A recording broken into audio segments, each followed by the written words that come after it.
السلام عليكم ورحمة الله تعالى وبركاته. ولا القالي جنرال كادت كعسبت سبسكرايب قريه هذا جوجتي لايك نود كومنت مانتي فيديو عسب اسku soo noqod wanaagsan.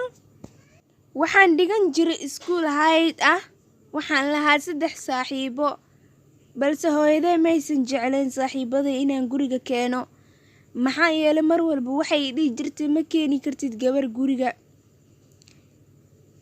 hal saaxiib ayaan lahaa saaxiibadii taas ay ahayd mid aan aad ugu kalsoonahay ayay ahayd aan aadna u jeclahay. hooyaday ayaa maalin waxaan u imaaday iyada waxaan ku dhahay hooyo waxaan rabaa inaan saaxiibaday keeno guriga waxaan rabaa inaan gurigeena baro aan adigana ku baro.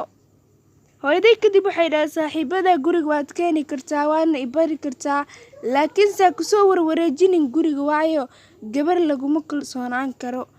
gurigeena aad ayuu u weynaa waana qurux badnaa. hooyaday mar walba waxay jeclayd inaan gabar gurigeena keenin balse saaxiibaday waan keenay hal maalin guriga wayna soo barteen.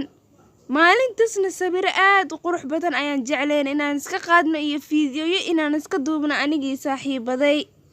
kadibna laptopkayga ayaan soo bixiyay waxaan iskaga duubeynay fiidiyo iyo sawir aan iska qaadeynay. aadna waan u faraxsanaynay maalintaas waana dhoola cadeynayna anaga.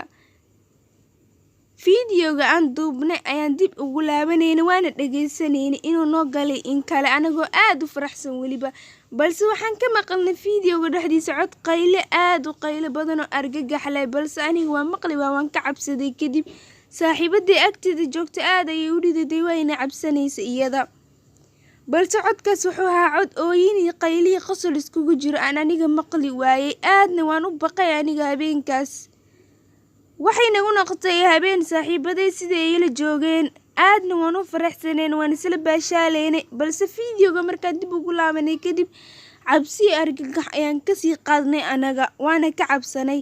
waxaan damcay inaan fiidiyoga ku soo celiyo waxaan isdhahay waa cod iska kor saarmo caadiya. fiidiyoga markaan ku soo naqay isla codkii waa uu yeerayaa weli ma uusan joogsanin. aniga aad ayaan u baqay waana cabsaday saaxiibaday kalena way cabsatay aniga indha kaliya ayaa iga soo haray waayo waan cabsaday waan orday. kadib waxaan aaday hooyaday oo joogto qolka fadhiga waxaan dhahay hooyo aniga saaxiibada iska qaadayna sawir laptopka markaan fiidiyo iska duubnay waxaan ka maqlay cod qaylo argagax leh. kadib hooyo ayaan u soo bixiyay fiidiyogii waan tusay waxay ka maqashay cod aad u qaylo badan oo cabsi badan. aniga markay saaxiibada iga tageen kadib aniga kaliya ayaan isla sheekaystay waxaan isdhahay waxay fiidiyogan qaylada ka yeeraysa cabsi iyo baqdin aan ka qabo darteed maalin walba waan ka fikiray.